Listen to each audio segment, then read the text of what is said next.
He has risen. It's Easter Sunday, the day where Christians all over celebrate the Messiah's resurrection. Hi there, everyone. Welcome to Jamaica Magazine. I'm your host, Adrian Atkinson. We have an interesting lineup just for your awakening. Stay tuned.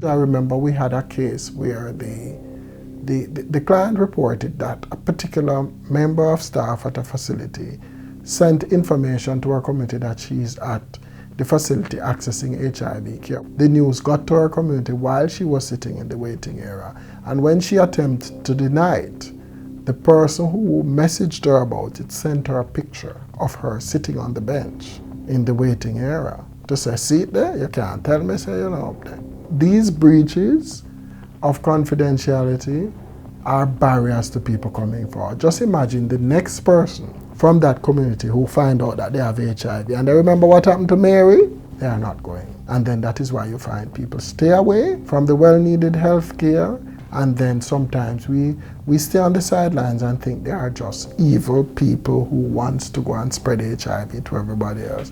And we are not aware of these challenges that they face. Breach of confidentiality is not just one other issue facing HIV and AIDS victims. It's a big one. And we play a part with our continued discrimination and lack of empathy. Let's treat everyone with the dignity we want for ourselves. Stop discrimination and be our brother's keeper.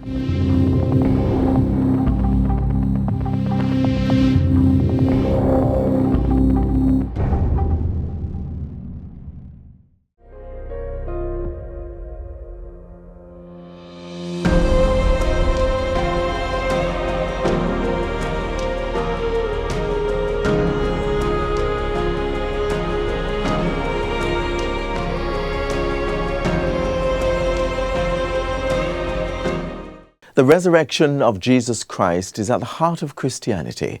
But is it a fact or not? If Christ rose from the dead, faith in his identity as the Son of God is affirmed. If this is a fact, there is hope for eternal life. Every Sunday, we seek the facts on any number of things of concern to you, our viewers. But this one is a matter for you and your faith. If you have questions on the more secular topic of records information management, here we can help you determine the facts.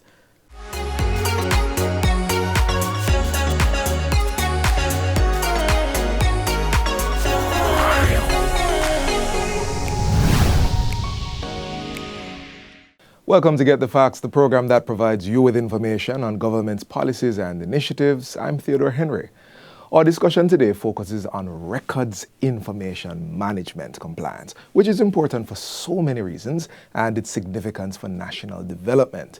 To explore what this is and all the benefits, we have with us Mrs. Alicia Lichmore, Senior Archivist with the Jamaica Archives and Records Department, JRD, the Government Records Center. Welcome to the program, Mrs. Lichmore. Thank you for having me. All right, let's jump right into getting some facts. Yes. All right, so Records Information Management. I'm going to call it RIM. Yes. RIM? Yes. Good. Okay, RIM so the RIM program. What is it? Okay, so let me take you a little bit back. So the RIM program was really born out of the 2018 Cabinet-approved Records and Information Management Policy and Procedures Manual. Okay. Now, the RIM program is really to assist ministries, departments, and agencies with the implementation of the 2018 RIM policy. Now, JARD plays a role in that in terms of assisting the different ministry departments and agencies in implementing RIM, the RIM system within the various organizations. Right. So it's pretty much, just a step, different steps in the program that will allow you. Right. Okay. That allows them to become compliant with the 2018 policy. Ah. Right. So, okay. All right. So you mentioned the departments being compliant with the policy. Records information management. That's interesting. That's not something the average person thinks about. Like, how does that dovetail with Jamaica's developmental goals? Well, the records and information management, especially the program, now it is so important to every individual and the entire Jamaica, as this now will allow for uniformity right across GOG. Because what we had, Theo, is different ministry departments and agencies having different practices. Yes. And so to have, standardization right across GOG, the program will assist each ministry and department agencies in, having a uniform system where, everyone is practicing the same things and we don't have, the different variations across government. Okay. Now, the RIM program and RIM itself, we support transparency, good governance, and effective public service. Transparency. Right, which is in alignment, with the Vision 2030. So it also supports, Goal 16, peace, justice, and strong institutions, and Goal 9, that speaks to industry, innovation, and infrastructure. Right, and so we're saying, there are two things in my head right now, transparency, and I want to come back to that. Yes. But industry and innovation, we're saying that with a standardized system, correct, with a standardized way of collecting and storing data, then industries can grow. Yes, from creation to disposition. So, we have to think about, how we dispose of records when we reach to that, stage of the cycle. So the RIM program, essentially assists ministry departments and agencies in doing this. Got it.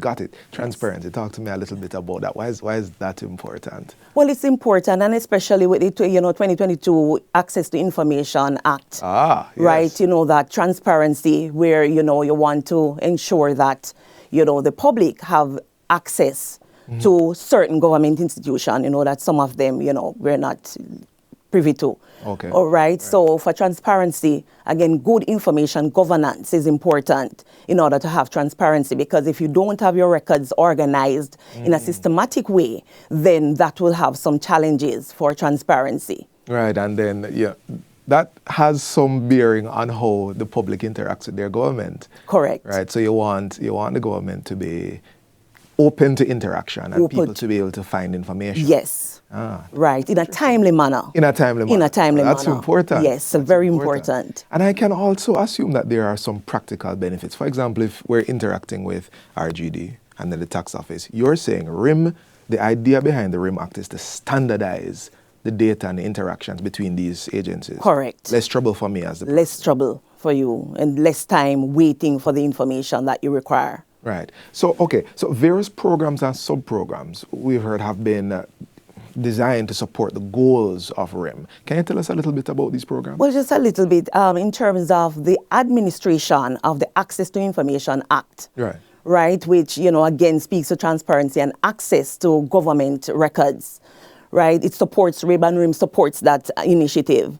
Also, there are some programs by eGov Jamaica, which is looking at digital transformation of the different ministry departments and agencies, right? And it also supports having, the different cloud computing and storage for different ministry departments and agencies. So, we get some support, and we're in dialogue with eGov Jamaica in terms of having, a whole a standard system for GOJ in terms of having electronic records management in terms of, one system that all of GOJ uses. But we're not quite, there yet. But, those are plans in this pipeline, to collaborate with eGov to have a system in place for all of government. Right, that's a bit of an innovation for us, isn't it? Yes, it is. Digitization of records. Is there any push for the access to that information to also be digital? Well, Theo, yes, that is where we want to go. But right now, most ministry departments and agencies are still at the manual implementation of RIM. And again, the manual implementation of RIM is very important because, again, if we don't have things in order, then we cannot move to a digital space. Manual implementation meaning? Right. So we're ordering the records that we have in paper format. Okay. Right. And know what you have, know where it is. Right. And know what we don't need anymore. Right. And so when we move to a digital space, then we'll be moving with, things that, we definitely need to, to meet the needs of our clients. Right. So we're not moving with anything that we don't need. I like that you highlighted that. Right. So, okay. can you give me a picture of the future? What's the ideal implementation of RIM? The ideal Jamaica with RIM working? Well, the ideal implementation is for very short, response time in terms of producing same days, maybe 1 minute, 12 minutes, right? Okay. In getting information. So, to have a really centralized, digitized records repositories, right, with a strong infrastructure, ITC infrastructure, would be, very, important for RIM for the future. So having those things in place as well as retention schedules, that everybody's on the same page in terms of how long we keep records for and so on, right. Would also be very, effective in having a robust infrastructure, the ideal infrastructure for RIM. Yeah. Right. I love how you're pointing out the wait times. I'm just visioning what Yes. a hospital visit would be like. We mentioned the RGD, we mentioned tax office with RIM Yes. fully implemented. Yes. That's Right. That's a beautiful vision. Yes, it's a beautiful vision. And so, that's why even at this point, we're encouraging those ministry departments and agencies that are not yet on board to get on board with the RIM program. All right, we want to talk Yes. a bit more about the agencies and them getting on board more fully in 2025, but we're going to go to a short break at this moment. Please stay with us.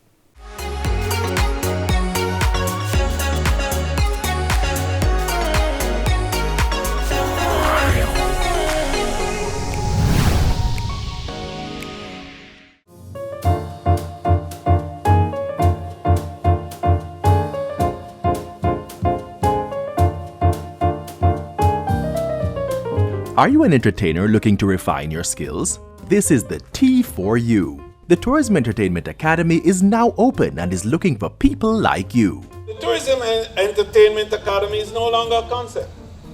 It is a living, breathing, transformational initiative designed to empower creatives, enrich the Jamaican cultural experience, and reaffirm our rightful place as a global powerhouse of culture and creativity. If you're passionate about reggae, jazz, or comedy, this is your opportunity to train with industry professionals and gain real-world performance experience. Apply now at tef.gov.jm/T and submit a 3 to 5 minute video showcasing your talent. Fill out the application form and include your video. You must be 18 years or older to apply, and for now must be living in the parishes of St. James, Trelawney, or Hanover. It's the Tourism Entertainment Academy. Apply now and step into your future.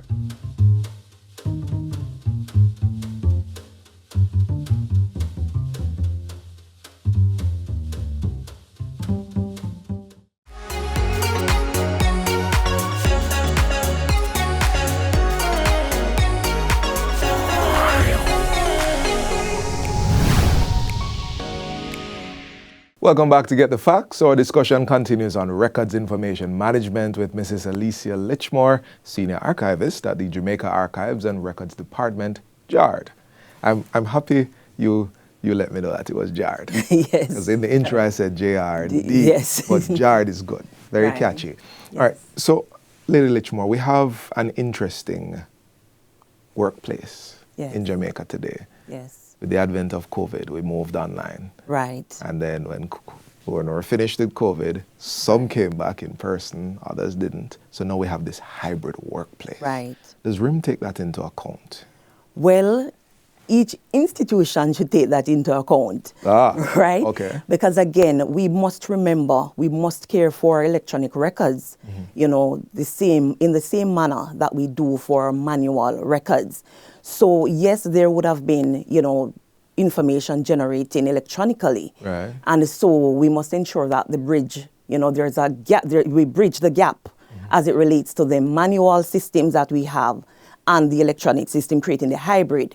So the same policies, in terms of having a retention schedule on our electronic records and so on, we should ensure that we have those in place for our hybrid records or electronic records as well. And each worker or employee should understand their role in compliance and ensuring compliance, right? This is proper information governance. Right. So each person, we are all creating records daily, and we are responsible for the records that we generate, right? And so we must ensure that we care and, protect our records, in accordance to the relevant policies and procedures. And we should ensure that wherever there are breaches in the system, they are reported promptly. Breaches in the system. Yes. And so that's standing right beside the word compliance in my head. Correct. So there's a legal recourse to the records information management policy? Well, there are reputational damages for, the institutions. You have your integrity, lost in integrity of your information. And, there are penalties, legal penalties as well, that you could derive from not adhering to the records and information management policy and legislations that exist, right? And so it's important for every ministry, department, and agency, and by extension, the wider Jamaica, to ensure that there is compliance, as it relates to how information is governed. So, you look at the Archives Act and the ISO 15489 that deals with records and information management. And there are other, data protection and other policies that govern how we should treat with our information assets. And so, if an institution or all institutions adhere to these, policies and legislations, then, we would not have an issue really, but we know that that's in the ideal world, And so we're hoping to get there one day, but, we are, doing it incrementally. What happened? So, right in our first segment, you spoke about getting the ministries and the agencies to be compliant. What happens after that step? Like what's the roadmap? Right. So really and truly, what happens, and a ministry, department, or agency may express an interest to be on the program, because we have about 279 different ministry and agencies. So, JAR does not have the capacity to really accommodate everybody, right now. But what we do when a ministry, department, or agency expresses an interest to be a part of the program, then we do some checks to see, if they are ready. So we have to look at the readiness of the institution to be on the program. So, for example, when we speak of readiness, we are speaking of in terms of what is the physical infrastructure, in that organization. Do you have a RIM manager? Do you have a team for the implementation? So JAR does like an audit. So a little check, to see where you are as an institution. So there has been cases where we have asked, different ministries, departments, and agencies to put certain things in place before they are onboarded to the GOJ program, right? Because again, it doesn't make any sense to come on the program if you do not have the resources to be offboarded. Understood. Right? Yes. So, Lady Lichmore, everybody's talking about two-letter word, AI. You mentioned the cloud infrastructure that's being built up, especially in relation with GOJ. Is there any part of RIM that involves artificial intelligence? Well, AI is still relatively new to us. We have been exploring, how we can use AI in records and information management. So we think about the classification of records and the extraction of data. But again, this is still something that we're exploring in terms of RIM to see, how we can use this to better the RIM system, for more efficiency and effectiveness. So then, would I be correct in saying then that right now, looking at the future, we are still working out what the final and ideal electronic RIM system will look like? Well, yes, addition, because things change. Right. And AI wasn't around a couple of years ago, and now it's here. And so we have to just keep expanding and keep looking at the possibilities, right, in terms of how we can use whatever is made available to us via technology to improve the RIM systems. Got it. We're almost at the end, but I have to ask this. How does JAR deal with compliance checks? Because say you get onto the program, how do you keep? Well, Theo, that is something that we're still working on. To be honest, the resources are few. Right. And so we have not been able to be out in the ministry departments and agencies as we would have liked to in terms of doing the compliance checks. But we do have our analyst who goes out to the different ministry departments and agencies and would point out, things that are not in compliance and ask for them to be fixed and so on from time to time. But in terms of having, all 279, I think it's approximately 279 ministry departments and agency, we haven't been able to be reaching everybody right now. But that is our dream and our aspiration, right? To touch everybody right across GOJ, eventually. But we do work with our different ministry departments and agency in this regard. And we must say that, some persons have been really cooperative in terms of getting, or being in compliance with the GOJ RIM policy and have been working tirelessly to fix the different systems within their organizations. Got it. Not much time left. So, yes. Last thing, I understand that April is RIM month. Yes. What is happening in RIM month? Well, for RIM month, we have a lot going on, right? So we started with an online, launch of it, where we had a message from our acting government archivist, Mrs. Princess Gordon Kamok. And we also have a RIM display competition going on, where the different ministries, departments, and agencies, can showcase their innovativeness or their talents and skills, in terms of preparing their displays and so on. So the winner will be announced at the end of RIM month. What they're getting? It's a secret, right? But the winner will get a prize at the end. The winning entity will get a prize at the end of RIM month. We have also been busy with our TikTok videos and so on, where we had some of the off-boarded ministries who are now in compliance with the GOJ 2018 Records and Information Management Policy, doing their thing on TikTok. That will be out soon, as well as some entities that are now onboarded on the program. We do have some TikTok videos with them as well, who are on it, encouraging other MDAs to get on board. So we're hoping that, when the others see, they will, be encouraged to join and, be in compliance as well. Well, all the best with RIM month. Thank you so much. And I must mention, we have the training of professionals coming up, RIM professionals. Yes, on the 23rd, we have that coming up for RIM month, and that will be online. So we'll, be able to reach a lot of persons right across Jamaica. And so we're encouraging everybody to look out. We'll be sending out the link. And yes, the details of that RIM training. Great. Keep that in mind as we go through RIM month. The 23rd is training. This has been Get the Facts. Our guest was Mrs. Alicia Lichmore, Senior Archivist with the Jamaica Archives and Records Department, JARD. Thank you for watching, and until next time, I'm Theodore Henry. Take good care.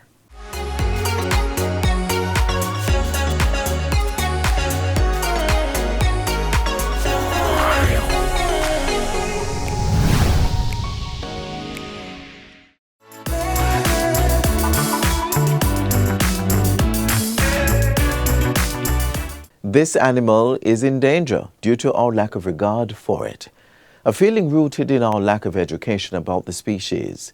Let's end that now with this enlightening bit coming up.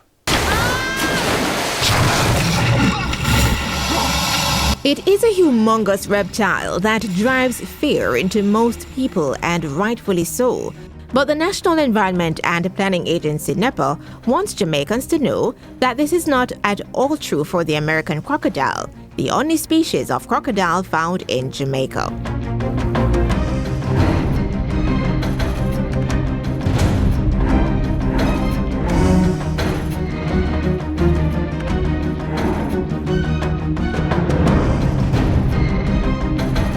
One of the things that we want people to understand is there are various species of crocodiles. Our species here in Jamaica is the American crocodile, and they are not as aggressive as most of the other species. Species like the Nile and saltwater crocodiles are vastly more aggressive, adapting to their environs and capable of catching other big animals like zebras and buffaloes, etc. Persons tend to attack the crocodiles if they see them. They tend to see a crocodile and not leave it alone. They think that, the mere presence of the crocodile is a threat. But the American crocodile, found here mainly in wetlands, rivers, swamps, and coastal areas is much more passive than other species. Its nature is mostly shy and reclusive, avoiding human contact, with a diet consisting of crabs, birds, and fish, things that don't require a lot of aggression because of their lack of hunting drive. But still, they have to endure the misconceptions of more aggressive crocodiles. There are a lot of misconceptions and fear-based reactions that persons have about crocodiles.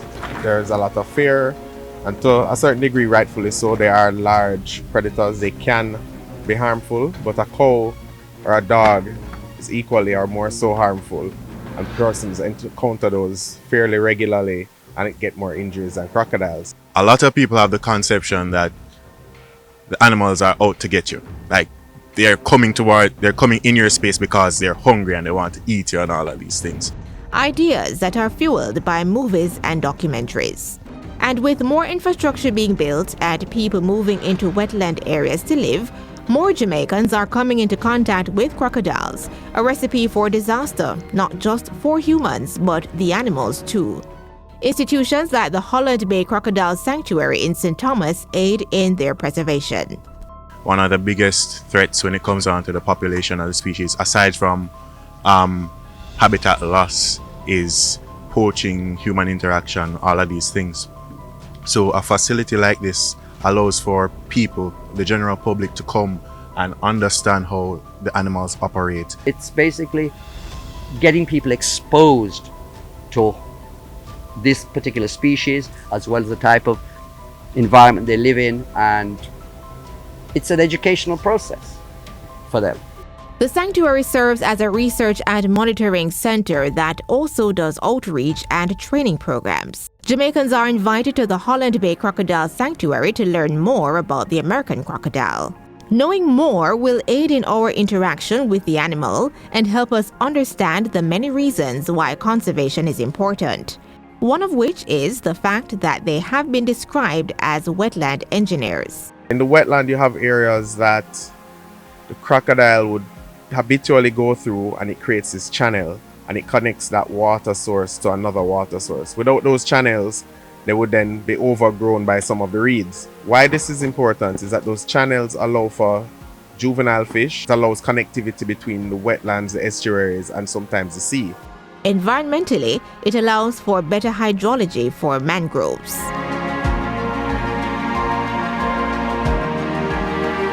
Getting back to where we started, while they're generally passive, crocodiles are predators, and certain conditions could see changes in behavior. Behavioral change, just like any other animal, can be preempted by humans. So people feeding crocodiles somewhere where they know, so a fishing village, gutting the fish, throwing it. The crocodile gets used to that easy meal and associates people being fed. Just like not a dog or a cat that you usually feed and it comes around all the time. And we don't encourage this because it can lead to tragic interactions. A crocodile may see someone and now approach instead of retreating. It is best to let the professionals deal with them. The correct course of action is to notify the authorities, because depending on the situation, it may be a watch and see thing, or there may need to be some sort of intervention to protect both the person and the crocodile. For more information, contact the National Environment and Planning Agency at 876-754-026 or visit the head office at 10 to 11 Caledonia Avenue, Kingston 5.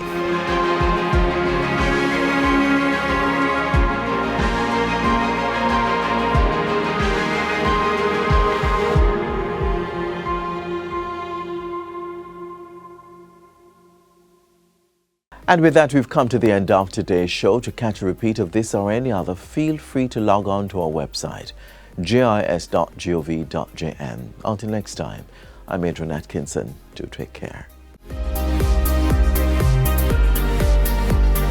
This has been a production of the Jamaica Information Service, the voice of Jamaica.